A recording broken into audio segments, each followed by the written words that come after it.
Hello, I'm Professor Margaret Rogers Van Coops, and you're listening to Journey into an Unknown World. I'm sure you have been following me for a while, so you probably know a lot about who I am and what I do. So I'm going to skip all that and just go right to my choice of show today, which is choice. Okay. When we're in any given situation, it's a yay or a nay, a could be, a might be, perhaps, perhaps not. And we mull over our many ideas and thoughts and things that we've been thinking about for a long time. And somehow we come to a conclusion. But what we don't realize is that we are using our brain, looking at all the issues, weighing up the pros and cons, as I said earlier, and coming to a definite decision within our mind that we've made a wise choice. However, somewhere underneath might be a pervading sense of doubt. Something in your being that says, well, I'm not so sure after all. Now, the question mark is that a subliminal thought coming forward into your consciousness saying, hey, stop rushing into something, wait until later, until you actually know, you have more details and perhaps can make a wiser choice? Or is it that somewhere in your psyche you know there's a feeling that something could get in the way and spoil what you're doing? Or is it perhaps an emotion that is saying, I'm really not trusting myself when I make choices. I'm looking back at a bunch of situations where in some way, in some time, I've followed through, done all sorts of things, and hey, it's all crashed on me. And I've put so much energy and effort into my work in making this choice. I'm exhausted, I'm tired. And somehow this memory is coming out as a break. It's saying, oh, well, maybe that could be the same. Maybe if I'm overcautious, I might never get it done, so perhaps I better do it. That's a rational thought over the top of that. But underneath is still this, oh, but you know, it's so much effort and energy, and I'm not sure if I'm doing the right thing or not. Doubting Thomas comes up. Well, we do this with ourselves all the time. Between our conscious mind and the rationales of the whys and wherefores of what we know and what we can do, are very much, shall we say, dominant in our need to succeed in some way, to achieve something that we feel will give us satisfaction, a purpose in life, a reason for our existence. But what about this doubt? What if it's not a doubt? What if it's a deeper emotional feeling that is trying to remind you that somewhere within your psyche is an awareness that you know something that you don't know on a conscious level? Now, you might wonder what I'm talking about here, because obviously each individual is very personal in the way we think and do something.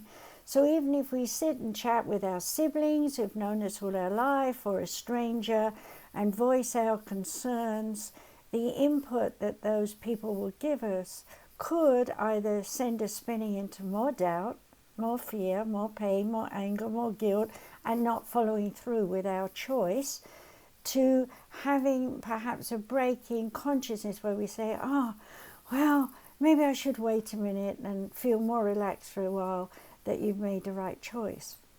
And then you go to bed, and that night you're musing on what you've decided. And suddenly, here in this twilight zone of yourself, you have a feeling, oh, I shouldn't have given up. I should have continued. All I have to do is get up in the morning and start over. And then you get up in the morning and, hey, all that rationale's gone away. And you're wondering, well, what happened to my idea? I don't feel so enthusiastic about it now. Maybe that was just me worrying and getting anxious about what I've been doing. And so I'll shelve it. I'll put it on the back burner until later. Well, the years go by. You often think about it, but somehow there's something more important that you need to do, and it takes you away from the idea that you've originally shelved. But it's always there, niggling at you, saying, one day, somewhere in time, I'll put my mind to it, I'll make it happen. But then the world changes, people change, activities become different. The example here is the computer.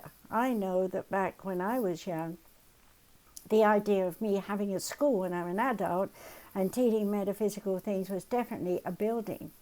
And yet here I am today, about to launch my school on Zoom and teach people. Would I have known that back then? Of course not. But had I the idea of wanting to have a school and teach? Yes, of course I did. The moment I went to school and I experienced teachers and people telling me how to read and write at 4 years old, I knew right then that one day when I'm grown up, I'm going to have my own school. And sure enough, when I grew up, I was ready to start my own school. But what? In what? How what? When what? Where what? And so on. All these different ideas were clouding in my mind. I didn't know exactly what I was going to teach, but I knew that I was going to teach. So I got on with my life, shelved this idea again, and then I went into the public world where I was known as a medium, counselor, healer, lecturer, teacher, author, and so on. And even though I was very busy and very active, traveling all over the world, different countries, doing all sorts of things, there was still this nagging little thing going on in me about, I need a university. I want a university. It wasn't just a school anymore. It was a university. Why? Because I'd transitioned. I'd grown. I'd matured. I'd evolved. And yet, as soon as I tried to actually put a university together, and I've been doing that now for 2 years, it's still not manifesting. So what's going wrong? What's happening? Why isn't it happening? Well, one could say perhaps I haven't got enough education, though I seriously doubt that, because my journey has taken me through every kind of thing I could possibly want to study and more. I've also had spirit guides always working with me, telling me, one day you'll have this school, one day you'll have this college, one day you'll have this university. And finally I thought, okay, 2 years ago, I'm ready, there's a computer, there's lots of people out there who want to learn, and so I'll start. I put all the paperwork together, I wrote reams of different things on courses and so on. I met certain people that I work with who were saying likewise, oh, I can help you. We'll help you build a website. We'll do this, we'll do that. And sure enough, because I was eager beaver to do it, I paid out money hither and thither on different people's doormats, as it were, who said they could help me, only to find that I didn't get my university, I didn't get the building, or when I did get the building, it wasn't right for me and people weren't turning up, and there was one thing after another over the last 5 years. And then my husband passed. And I thought, well, maybe I'm not meant to have anything, nothing. Maybe that's just me, the child in me, all these years later, still remembering that what the spirit guides had told me was, one day when I'm grown up, I'll have a school. Well, yes, I've had a school in many ways. I've traveled to many countries. I've been teaching regularly in Japan for over 20 years and trained many, many students. I did likewise in England for over 30 years, so that was a lot too. And, I've traveled to other countries as well with workshops, lectures, expos and such like things. So I've done a lot of teaching. So, hey, maybe the world is my school. Maybe the world is my university. Maybe everyone out there is a potential student. So I got excited. I thought, I'm ready at last, I'm ready. I wrote pages, wrote reams for different pages on my websites. I was ready to launch myself into the great unknown. But there was a problem, one I didn't expect, an illness that crossed the world, something that put everybody on hold. No matter who we were, no matter what we were doing, stay home. Well, okay, I stayed home. I still thought, well, I can do my radio shows like I'm doing now, and I can talk to people, and I can meet people.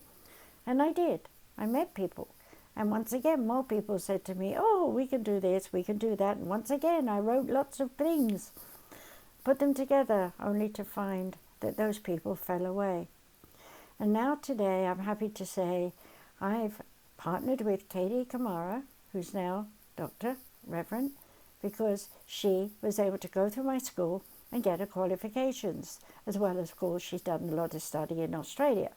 So two people have finally come together, and two people are finally out of choice focusing on teaching online. We have our own show that we do together every Saturday called Dr. Margaret and Dr. Katie Speaks. And we've been doing about 6 of those shows, and we're enjoying ourselves doing it.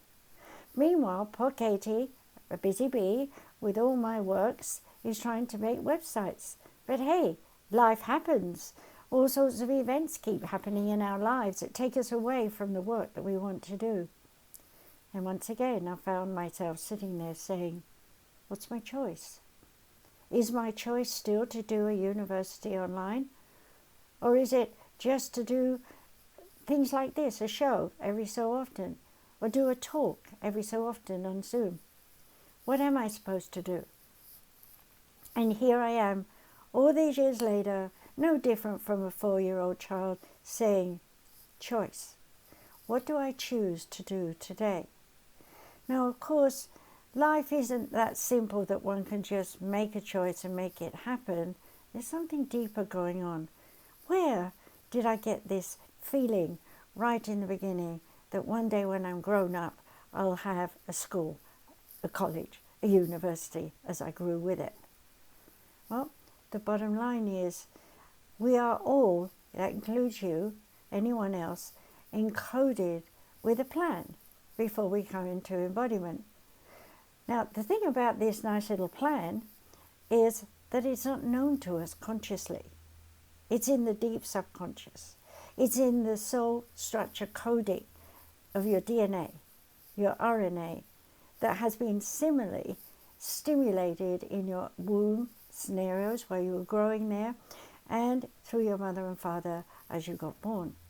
So, how long have I really been waiting for this university?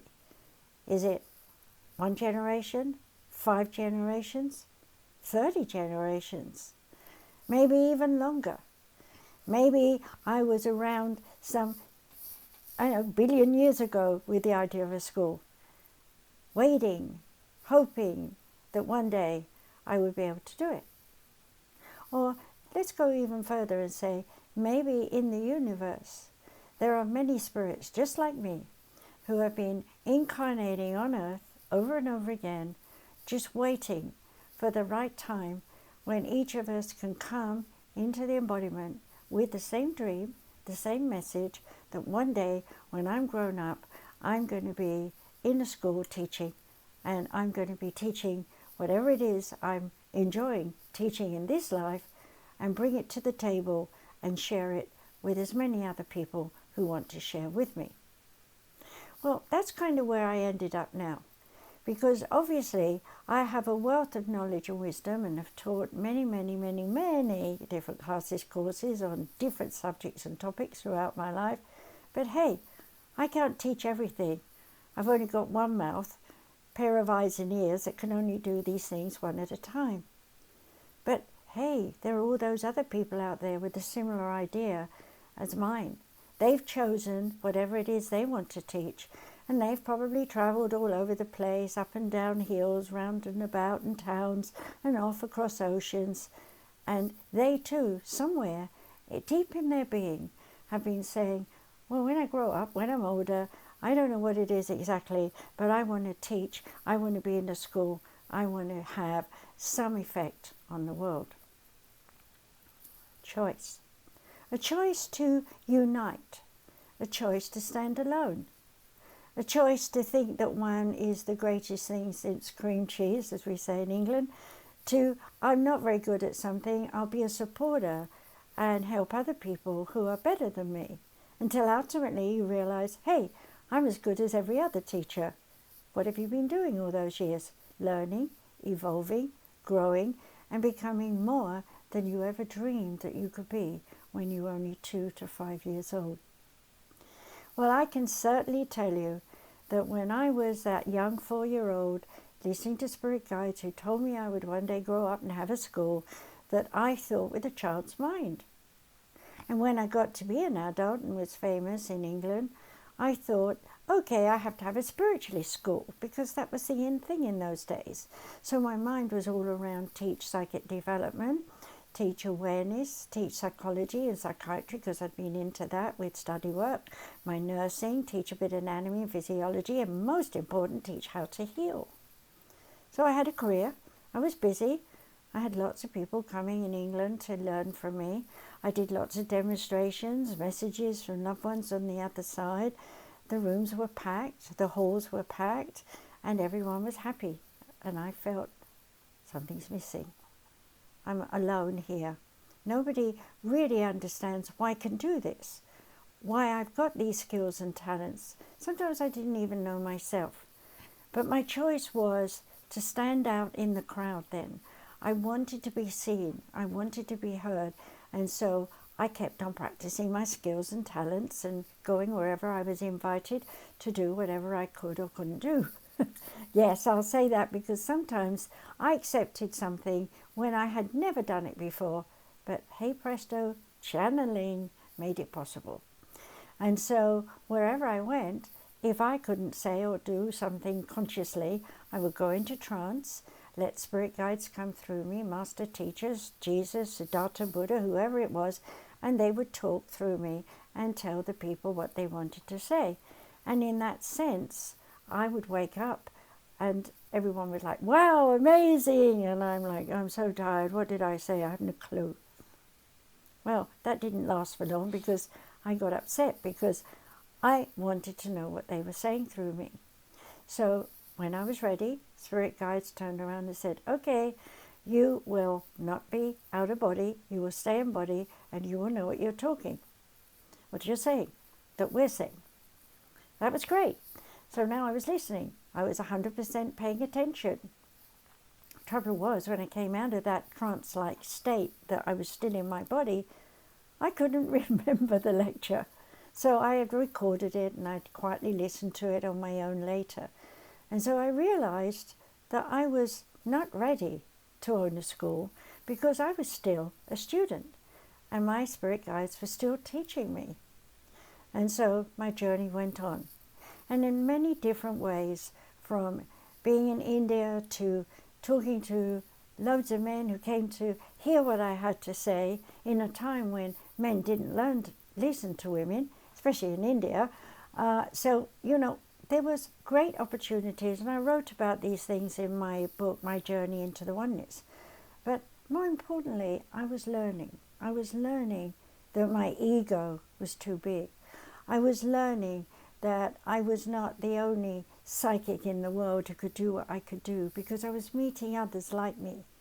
And slowly I began to understand that there must be a unity, a unification of our works to bring us together, so that we can, as a force, a body of strong spiritual people, bring enlightenment to the world.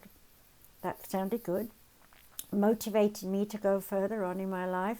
So I made more choices to evolve in myself, and through that I started to get more and more students who were asking higher and deeper questions, which took me through my spirit guides and conscious channeling into teaching great courses that allowed students to earn diplomas and go on to establish their own salons and their own schools in their own countries, whether it was doing something with psychic ability or healing modalities or psychiatry or psychology, or even the oneness and soul codings and things like this.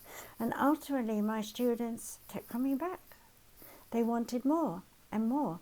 And ultimately I was learning more and more as I taught more and more. And so I began to realize that I was a very long way from having a university online, because I didn't have the technology. I didn't have the know-how.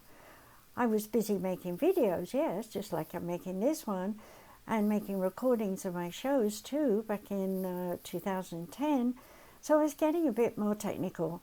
But my generation, we didn't have all this computer business. I was, what am I going to do? I'll try. And I did try.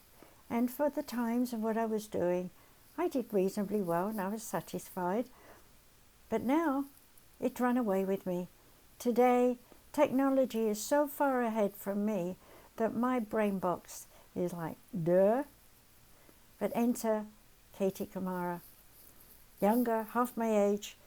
I could be her mum. And on top of that, she and I bonded. And yes, she's doing the best that she can to get the websites done and get things organized.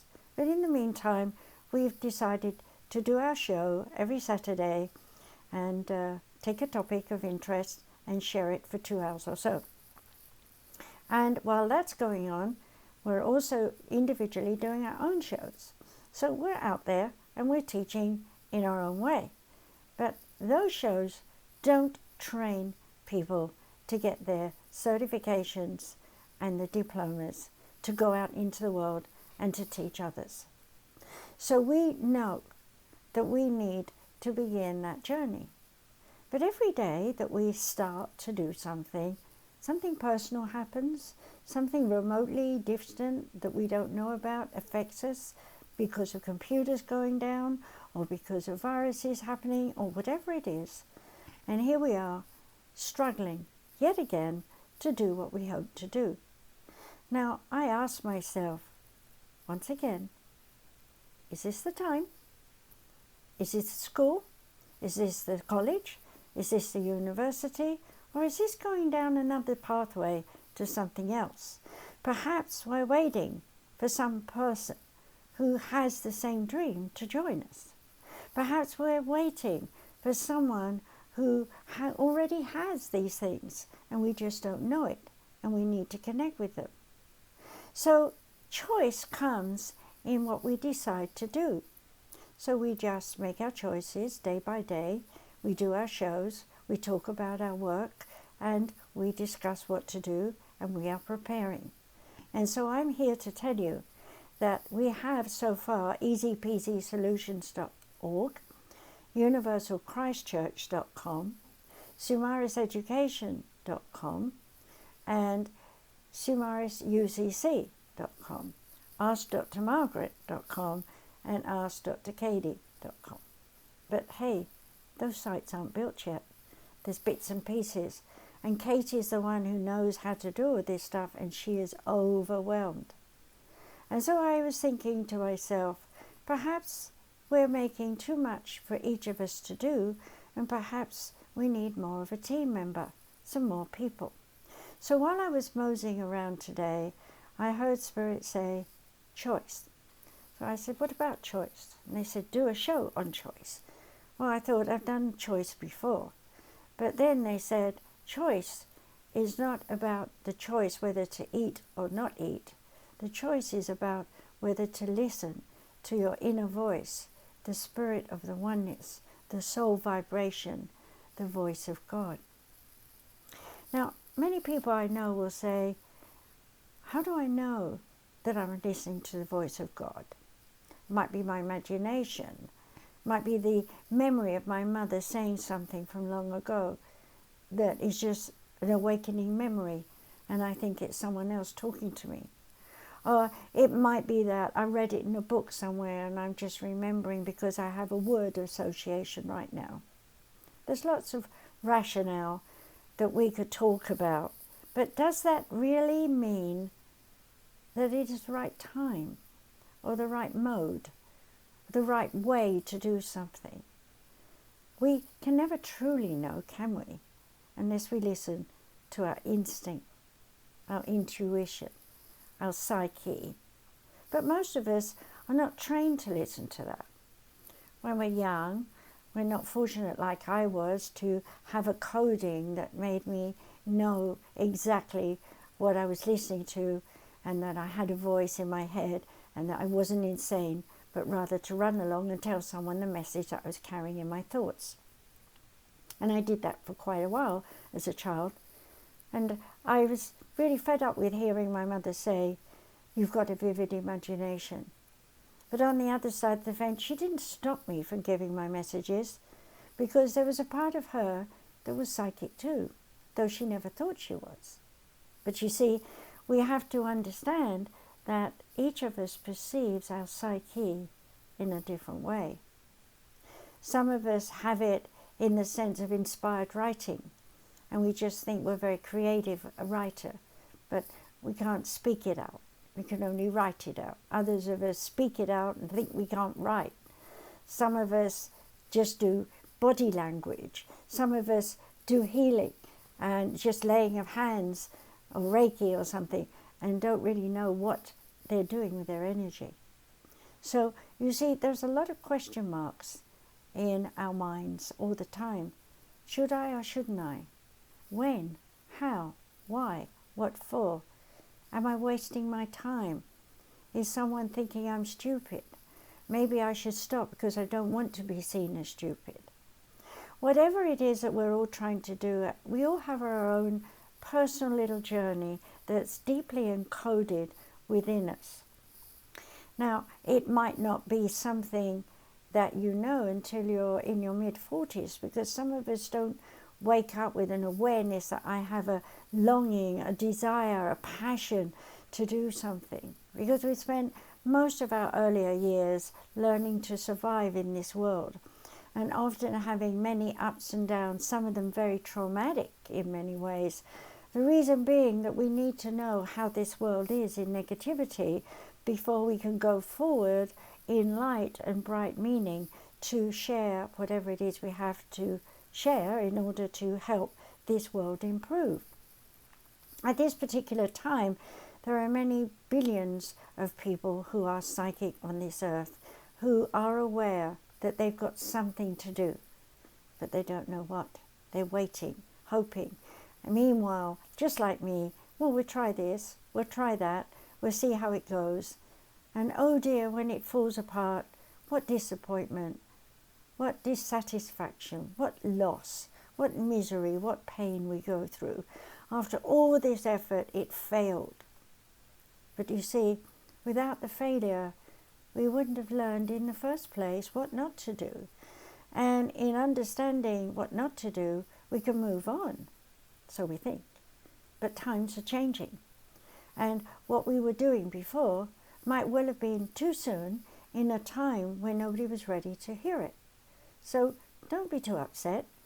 Put it on the back burner like I did, and wait until somewhere in the future you can take it down, dust it down, maybe adapt it a little, and put it out again.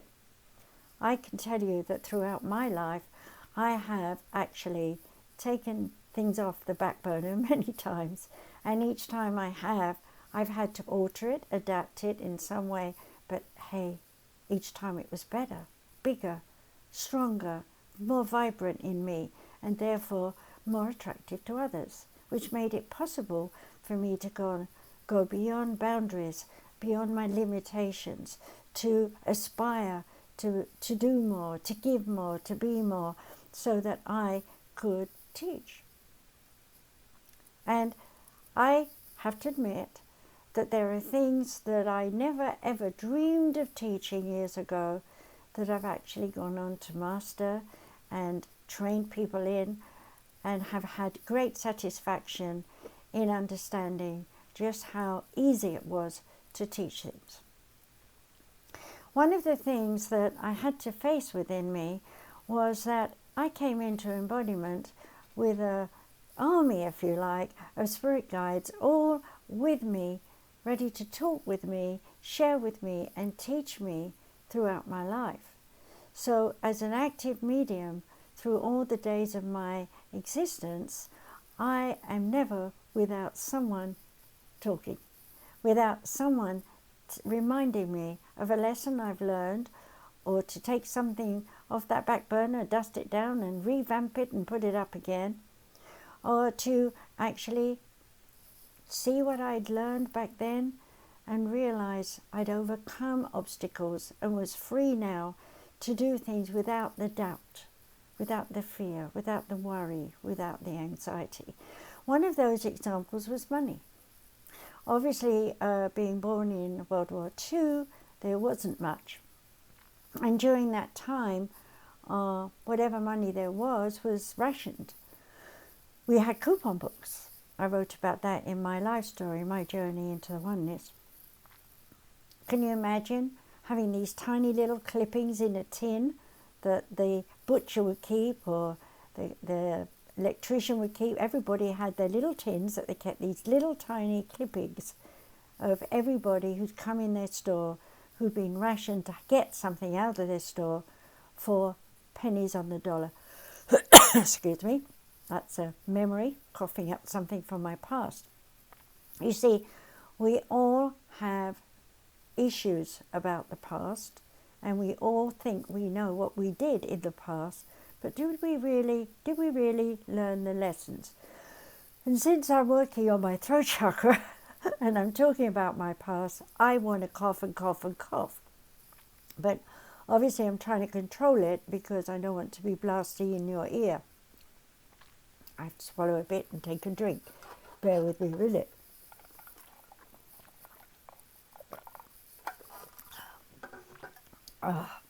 Yes, our throat chakra is full of rationale, excuses, fantasies, illusions.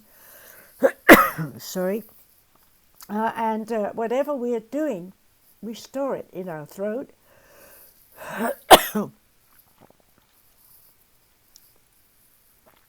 Take a pause, take a breath, breathe, let it go.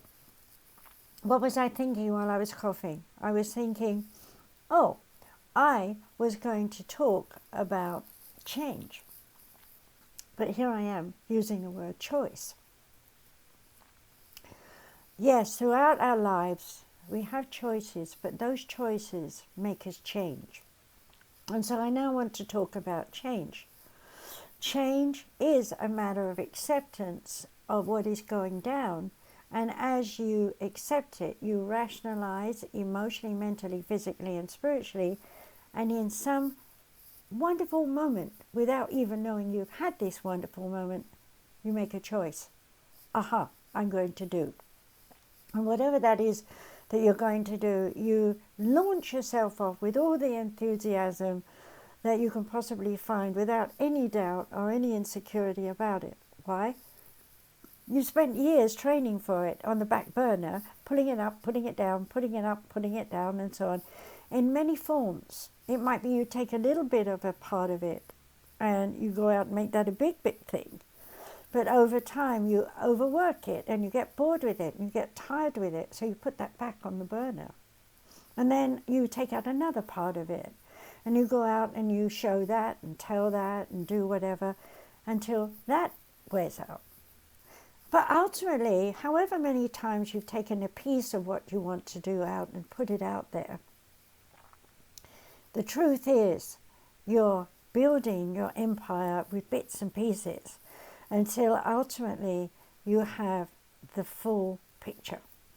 Now, I'm going to use a scientific approach here for a minute, and I'm going to use an example of, let's say, I've decided I'm going to come to this world and build an aeroplane, and there's not any aeroplanes on this planet whatsoever. So I have this dream of a pencil, and the pencil has these rubbers on the end. So I'm looking at this pencil and I'm thinking, now if I look at what's inside the pencil, that can motivate me to think of an engine inside the pencil. So suddenly I'm sitting down and I'm drawing a fat pencil, and inside I'm drawing all these circles and squares. And I don't know what they are because I'm only 10, and I'm thinking, this is interesting. One day it's going to fly. And I have no idea what it is that's going to fly. And then I go out to play with the boys, and the boys have got these aeroplanes that they've been putting together, models, and they're throwing them through the air, and of course they don't go very far and they crash. And I'm looking at that and I'm thinking, they need balancers. They haven't got something on. And so I start building my idea, and next thing I know, I'm sitting down and I get inspired and I'm drawing a plane. Okay? And everyone goes, what's that? Where did you get that from? I say, I don't know, I just imagined it. Now let's go back in time and say, here is a prehistoric man drawing on a wall in a cave, and he doesn't know where it's come from, but he just has this picture in his head, and he's got to draw it, and he draws it, and everyone looks and goes, wow, it must be something, what is it? And they try and figure it out, and nobody does, and time goes by, and ancestors come and go, and people look at this picture of this aeroplane on the wall, and then one day, out of the blue, a real ship lands, and everybody goes, oh, there's the ship, that's what's on the wall, it must be true. And they all rush out to see it and worship it and hallelujah and so on. And then they disappear. They take off and gone. They're having left some information, educated, done something or other. And then eons go by again, and here we are in our time, just to use the analogy, and we've got planes now, we're used to them. And we're now thinking, we've evolved so much, we're ascended, we're masters of the planet and all the rest of it. And now we're questioning, how did someone all those thousands of years ago know what a plane looked like? Well, it must have been someone they saw and copied and drew on the wall.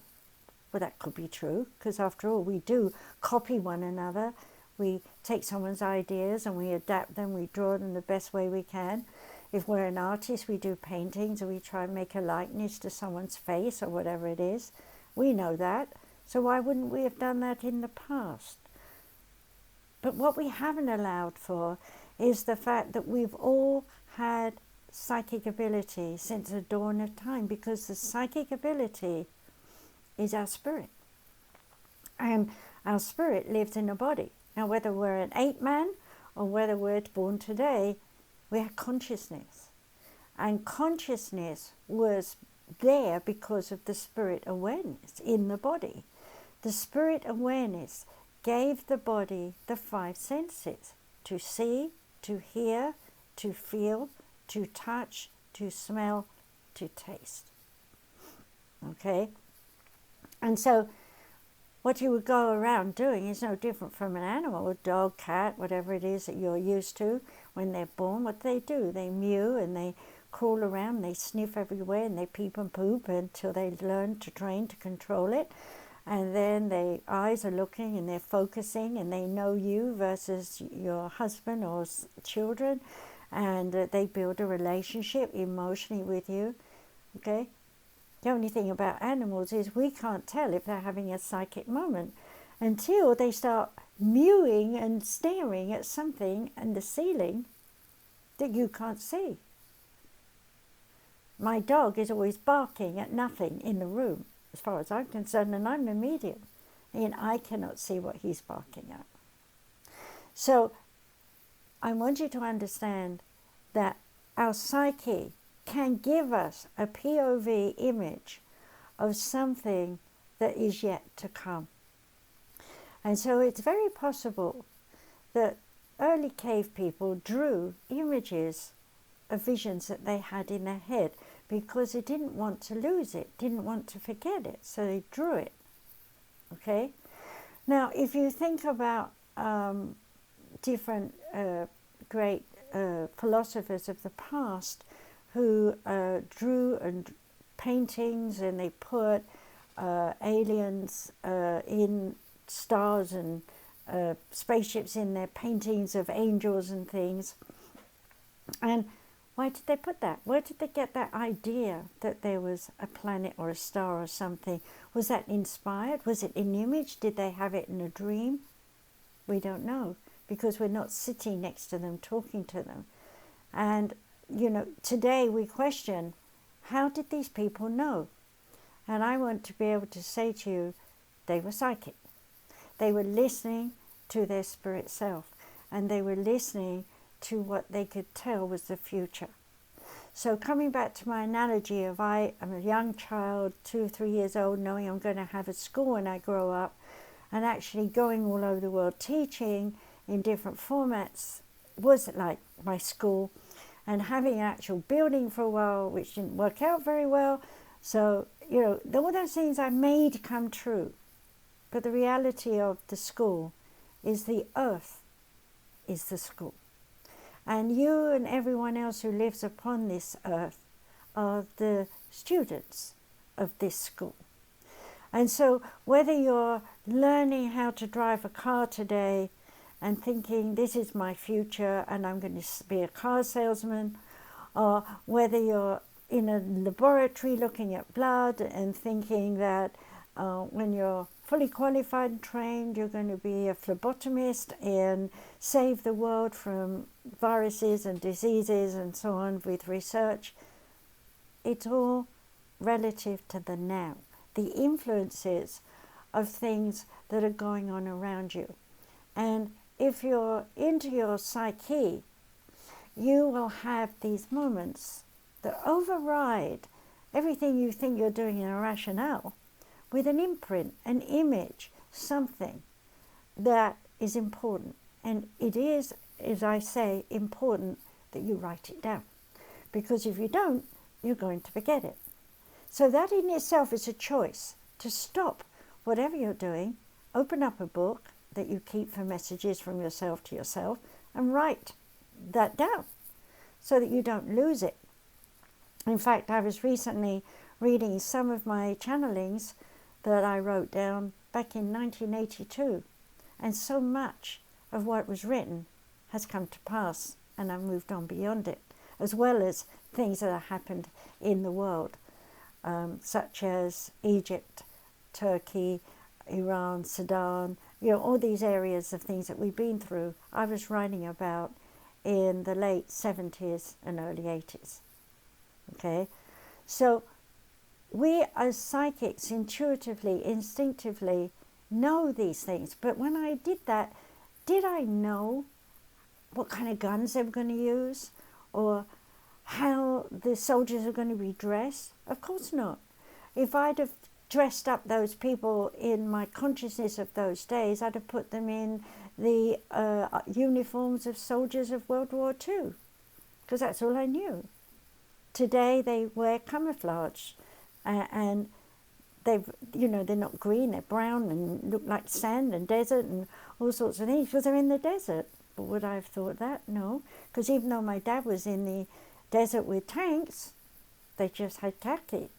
So the world changes, and we can't know all the details. We can only get little itty bitty pieces. And if we don't write them down, they don't make sense. So you must make a choice in your psyche to keep a record of your subliminal thoughts that come all the way into your consciousness, because something you're doing currently inspires you to pull a memory that's encoded into your conscious mind. So now you're going to say, well, how do we know the future? Well, in the oneness, there is no time. All is now. But for a simple way to explain it, I often teach in my lectures that you can imagine a cartwheel. In the center is the hub. The hub is all now. And the spokes going down to the outer rim are time periods. So you could go down one rim, down one spoke rather, and you could say you're going to do a period between, say, 3000 BC and 4000 BC, just to make a time period. And then you go back to the hub after that life, and then you might say, okay, I'm going to go 3000 AD, or Common Era, in the future, next life. So you're switching backwards and forwards between great periods of history, past and future. And to you, whenever you get into those periods incarnating on earth, you will say, this is now.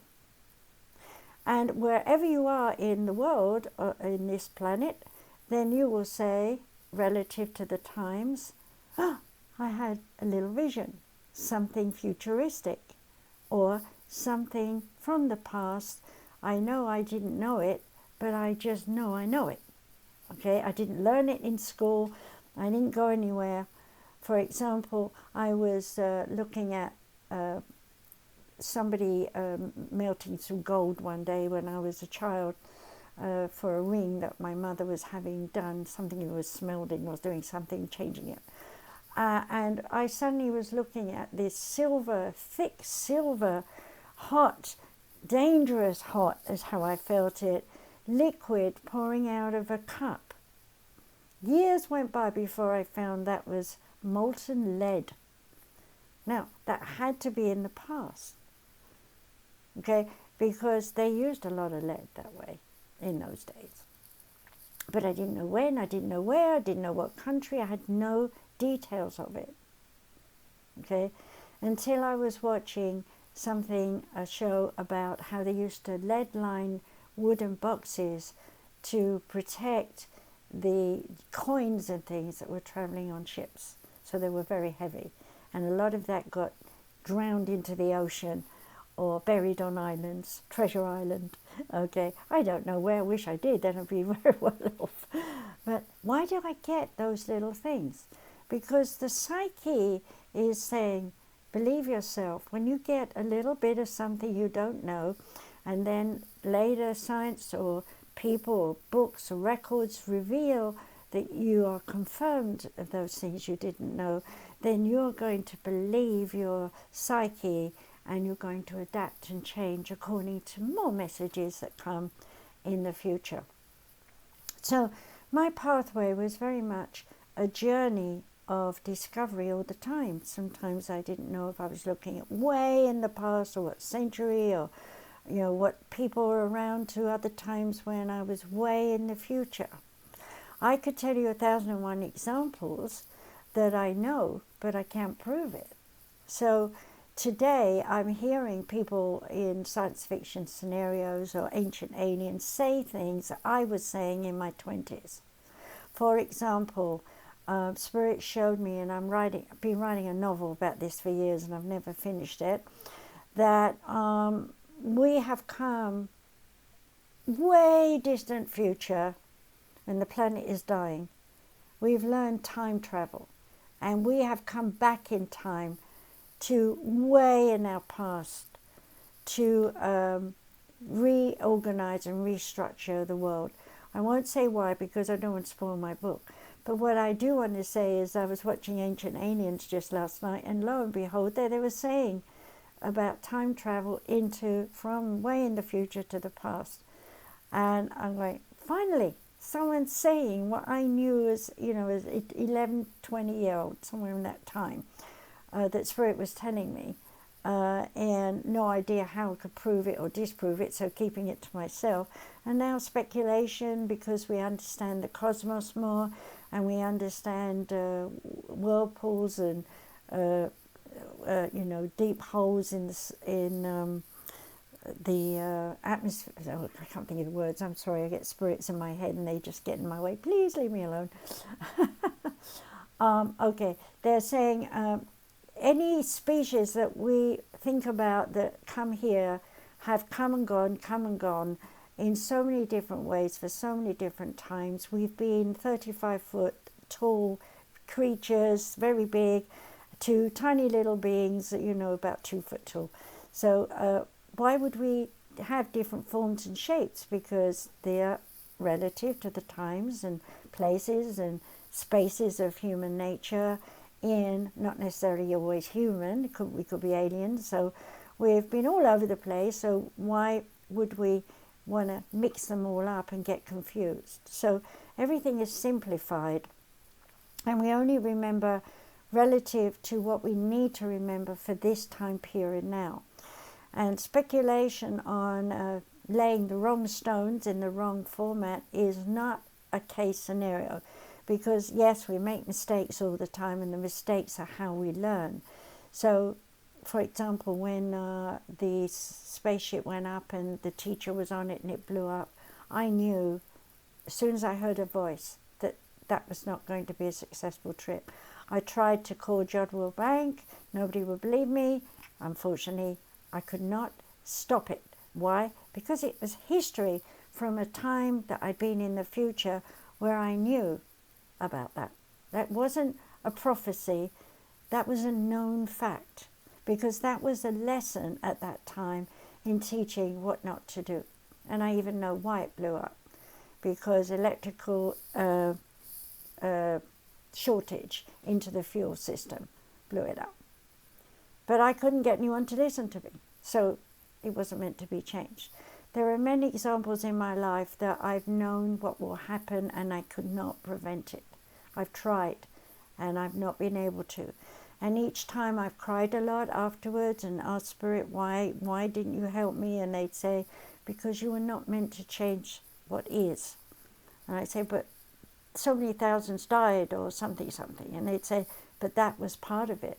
Because without their deaths, there wouldn't be a thought in consciousness, a shift in awareness, a change. So everything that we try and change only changes at the time that it's meant to change, when it will effectively create a better way of learning for us in this period of time now. Of course, if we went fast forward into our future and could see it and copycat what is there, we would be jumping from here to there without any understanding, and that would cause a great destruction. Because it's like saying to a child, okay, this is mummy's very expensive tiara that I only wear on special occasions. And the child gets hold of it, throws it across the room, jumps on it and breaks it all. What will we do in the future? There's not going to be a crown when we're going to use it in the future. So we have to be cautious. We have to be careful in our choices. And we have to recognize that choices are always there, however small. When we make it, there's a shift in our own personal state of consciousness, in the way we perceive ourselves, the people around us, the way they smell to us, the way they talk to us, the way we talk to them and smell to them, and so on. There's always a mirror image when birds of a feather flock together. If we don't like one another, then we have restrictions, limitations, and we put those up as self-preservation to protect ourselves from being infected, as it were, by someone else's ideas. Now that brings me to a point right now that we are in a point of change, but look how we're doing it. We're doing it in the negative. And so what that basically means is that the more controversy we have, the more hearsay we have, the more disbeliefs we have, the more separation we create. And ultimately, when we're in separation, what do? We seek company. And when we seek company, we want to correlate our self with those we meet. We want to fit in. They want to fit in with us. We want to integrate. And when we integrate, we begin to listen. We share our ideas. We see the benefits of change, and we invite change. Right now, we all want change, but we want it selfishly.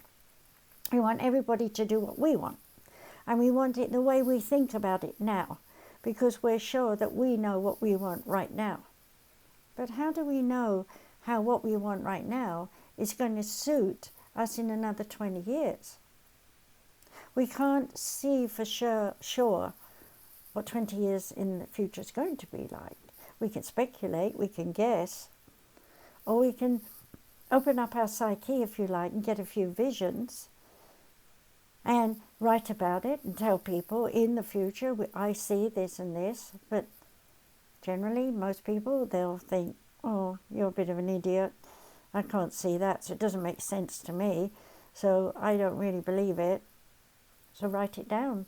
Because one day, somewhere, even after you're long dead, your things might come true. And then people will go, oh, so she was right, or he was right. And we wish we'd have listened then, because we'd have saved ourselves a lot of troubles. But we don't save ourselves a lot of troubles. Why? Because we need the troubles. We need to go through the agonies of birthing the right ideas through doing the wrong ideas. That's how we evolve. And it's also how we learn to trust our instinct, our intuition. Think of it this way. If you were out in the middle of a forest and you had no food, but you knew mushrooms were good for you, but there's mushrooms everywhere, different shapes, different sizes, And there are thousands of species all over the world, but we're just going to put them all in one big field where you're located. How are you going to know which ones are the ones you can eat, which ones are going to poison you and kill you? Well, would it be your smell? Would it be your taste? Would it be your touch? Would it be your instinct? Would you lick it and wait and see what happens? It's experimentation, isn't it? It's trial and effort until you know that you're comfortable. You can recognize the mushroom, you know what shape it is, you know where it grows, you know what it likes to feed off. Mushrooms are the gardeners of the earth in that they clean up the mess of the world. I remember my father saying to me, never tread on a mushroom because it's doing a good job. I asked him what he meant. He said, all the dead leaves, and he showed me all the dead leaves around. He says, they're breaking that up. That's their job. I think he was being psychically inspired in those days, because I asked my grandpa if he knew about that, and he said, well, everybody knows that. Well, I didn't know that, but I did after they told me. But I was fortunate in my father and his father were both men who never just accepted this is the rule. They questioned it, and I inherited that, and I always question everything. So I'm not a yes person.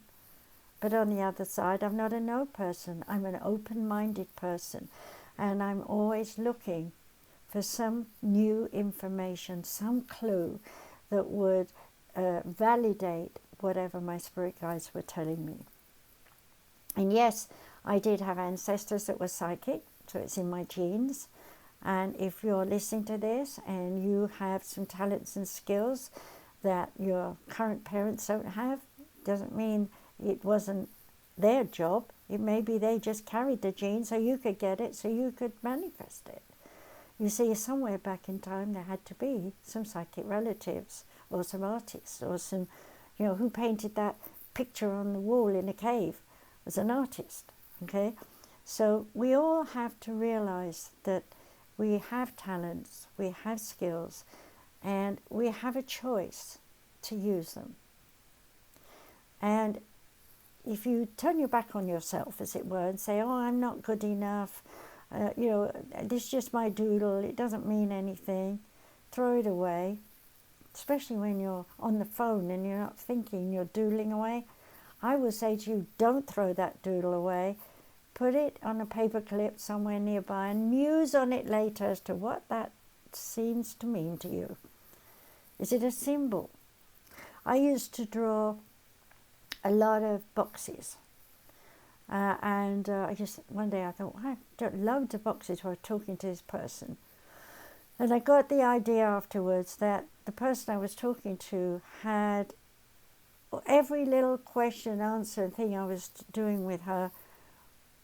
Well, it's this and this and that and that. And she put it in a box in her mind. And this and this and that and that. And she put it in a box in her mind. And it didn't matter what I was saying or how I was counseling her. There was always a comeback and a limit and a restriction on everything that I was suggesting she could do to get away from her depression. Okay, this is years ago.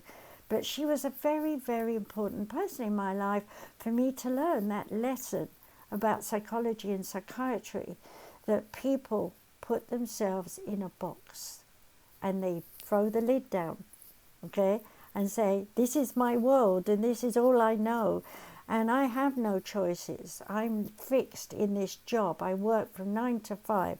I go home, I cook dinner, I wait on my husband, I'm fixed in that. I have to have babies, I'm fixed in that, and so on. And it didn't matter what I was saying. I couldn't get her to lift the lid of the box. And so while I was talking, I was doodling boxes. And that became a very important lesson for me, because once I got away from that and started looking at myself, I thought, you're in boxes, mirror image. Because whatever is going on in our life, we attract to us someone who's similar. Now, we love to think that everyone who comes in the door is our friend for life, okay? And going to agree with us and understand everything we're saying and doing. But actually, the people who are best suited for us are the ones who say, why, when, how, what for? I really like what you're saying, but, because it makes us think. It makes us question what we're saying. Some of them may even tell us we're, barking up the wrong tree or something. And, some of these expressions, I heard quite a few of them through my younger years, where people were telling me that I just was off the wall, as it were, silly, stupid or something. And I got to admit it hurt me a lot. I was, knowing I had spirit guides and talking to them and hearing them, I couldn't prove it to anyone else, So the only way I could really prove that I was not insane was to give the messages. So if someone's sitting in front of me and they know I don't know anything about them and never seen them before, and suddenly I'm telling them a whole bunch of stuff about their life and their grandma or grandpa or someone, and so on, they're sitting there, their eyes open wide going, how do you know? How do you know? And I'm saying, I don't know. Your spirit guide knows, and they're telling me. And that's how I used to do those readings back in those days. But I don't anymore, because I don't have to, because people know about their psyche now, and they're aspiring to want to learn it, which is why I'm teaching psychic development on Zoom, starting Sunday, the 8th of August, and I will continue to, assuming I have enough students, to take them into beginners class and more advanced class as time goes on. So if you're interested in learning about your psychic ability and you want to study with me, then please go to easypeasysolutions.org and put your name there and your phone number and email, and I'll get back to you and invite you to join me. Some of my classes are free and some will be nominal amounts for attendance. Obviously, if you're going to do a serious course and get a diploma at the end, there will be a charge for that. However, this is not about pitching my classes. This is about saying to you just how important it is for you to believe that you have choice. Now, here's an example of someone who doesn't feel they have a choice. Calls me up, totally depressed, miserable, moaning, groaning, the works. Want to kill myself, blah, blah, blah. Didn't matter what I said, how I said it, what I said, when I said it, where I said it. Oh, but, I just don't want to live, blah, blah, blah. Okay, I tried to kill myself before, I didn't succeed. Now I'm still miserable, I'm still depressed, I'm still this, I'm still that. I cannot effectively change that person because the mind is rigid. When we have a rigid mind, no matter what anybody says, we believe that we are only those rigid thoughts, and you're stuck like a swing, backwards and forwards, backwards and forwards. I can, I can't, I can, I can't, I can, I can't, till you're so hypnotized by yourself that all you can see is a swing. I'm miserable. I can't get off the swing. I can't leave. I can't do anything else. Well, it's up to that person to take courage and fly off that and land and graze your knees and roll over and pick yourself up and dust yourself down and say, that's that, thank God I'm off that swing. I want now to walk and learn to walk, literally. Go out, talk to people, meet people, enjoy discovering life, grow, evolve spiritually, and understand ultimately that your time spent on that swing, telling yourself that you're rigid and stuck, was part of your lesson to realize that there are thousands of other people around you who are rigid and stuck. And once you get off and you become a living, walking example of someone who's able to rebuild a life, you're someone who can go out and be an example to those rigid people and help them get off their swing and help them stand up and walk and talk and become better. And ultimately, when we have enough rigid people falling off their swings and who've got themselves up on their feet, who are talking and sharing, you've got a congregation. You've got a union, if you like, of people. You've got a body of energy of people who are ready to make changes in this world, in the way we think and the way we feel and of the things we do.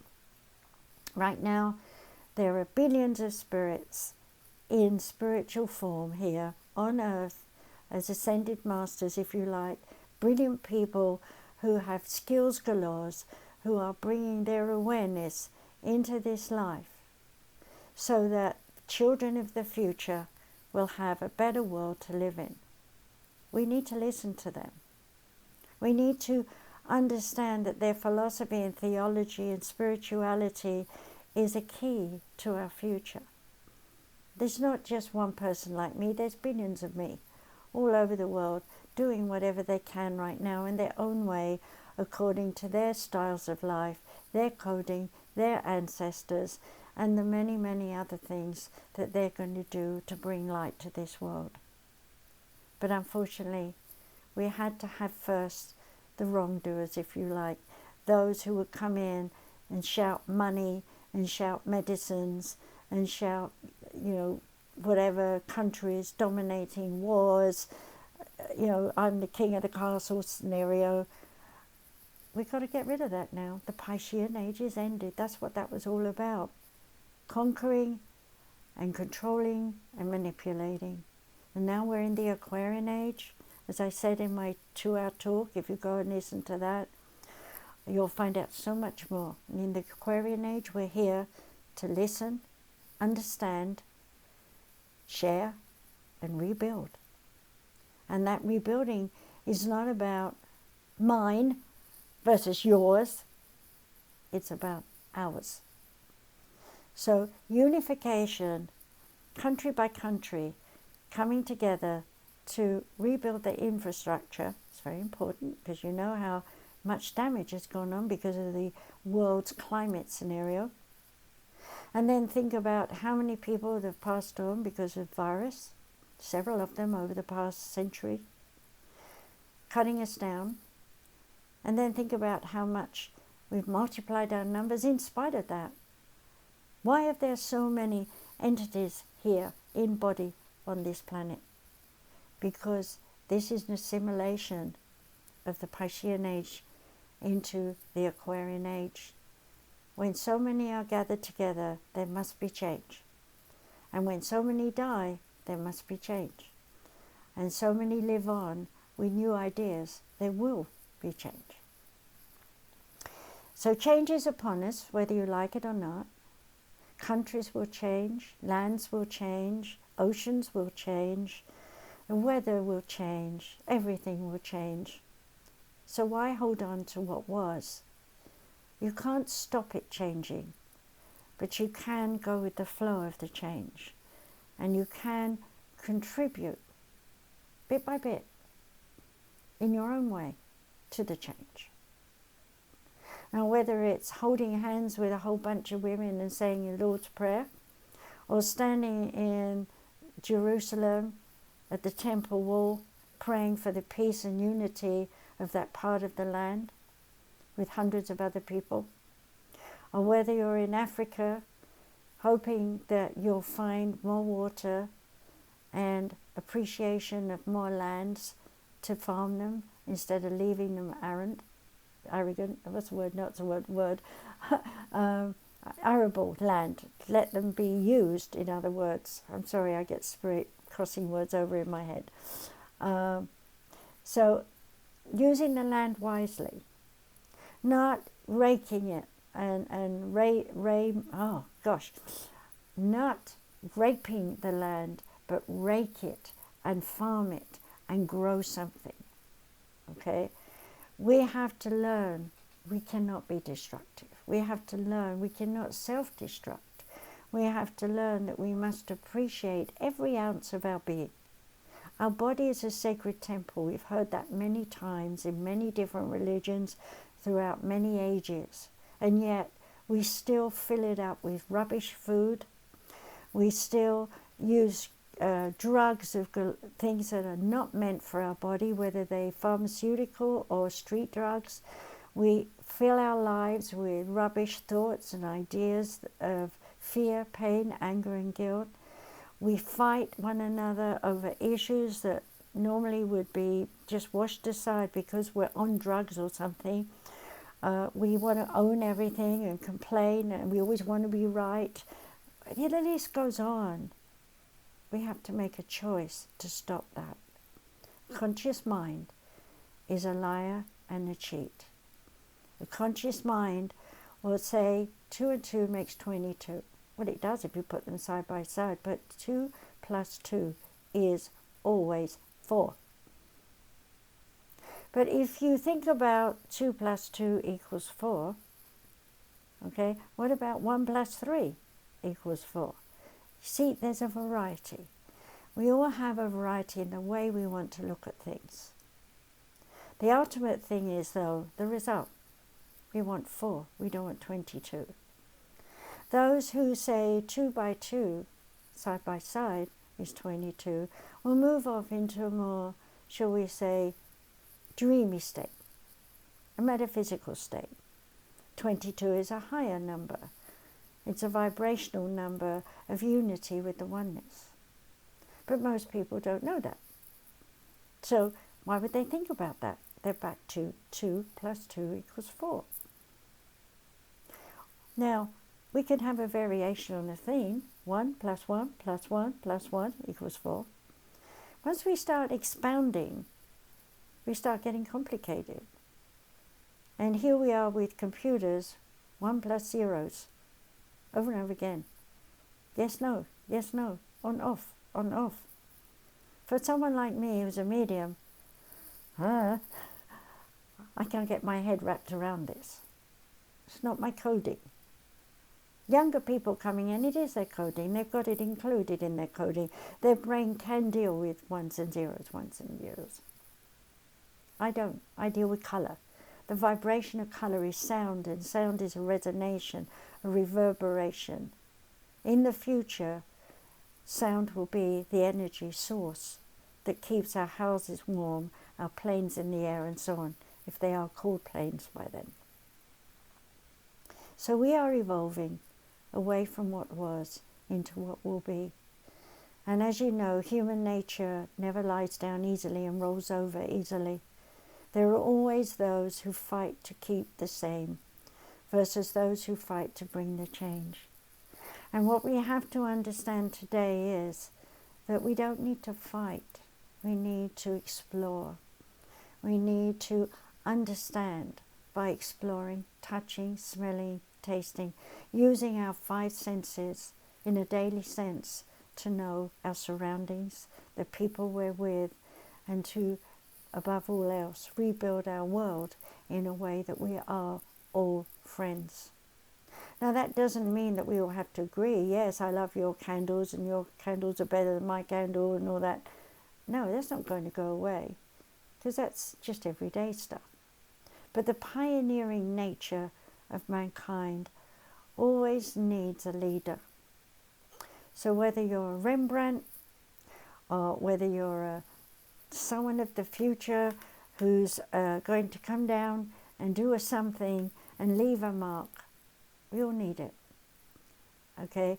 And when we look back at Michelangelo, for example, what do we see? A lot of changes just by the art, let alone everything else.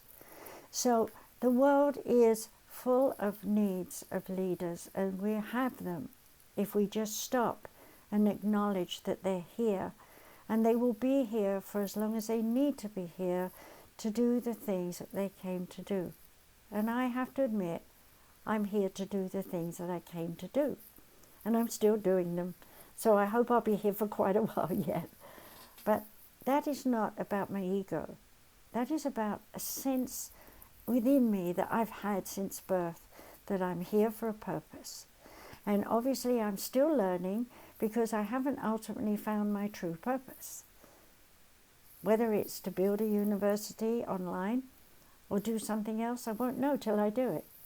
But in the meantime, I'm still focused on that childhood message of so long ago, that I am here to educate people.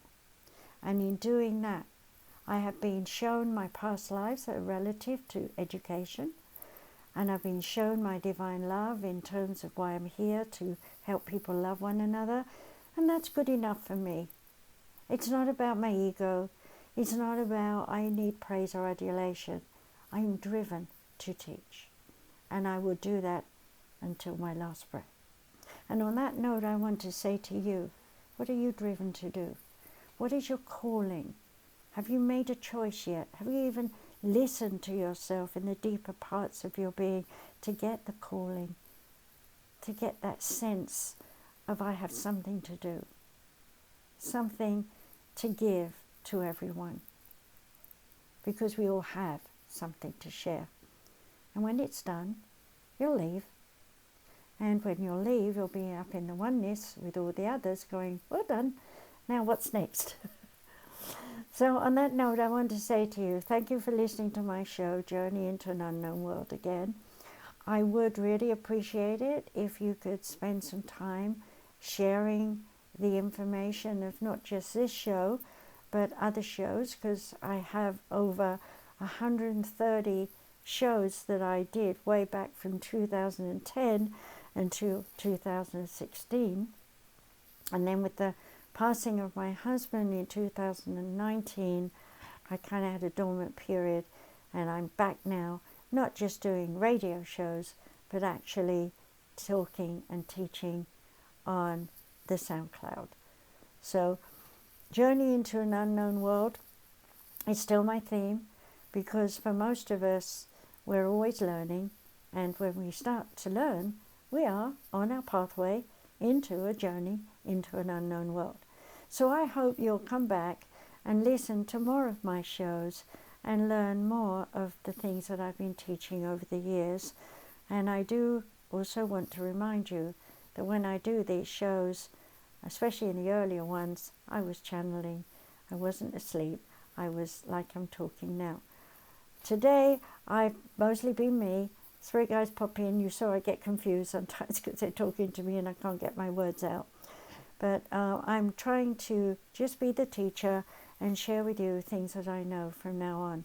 So I hope you will share the links for my shows on soundcloud.com, Ask Dr. Margaret, and hopefully others will learn from me, and then you're helping me to be a teacher, and I appreciate that immensely in you.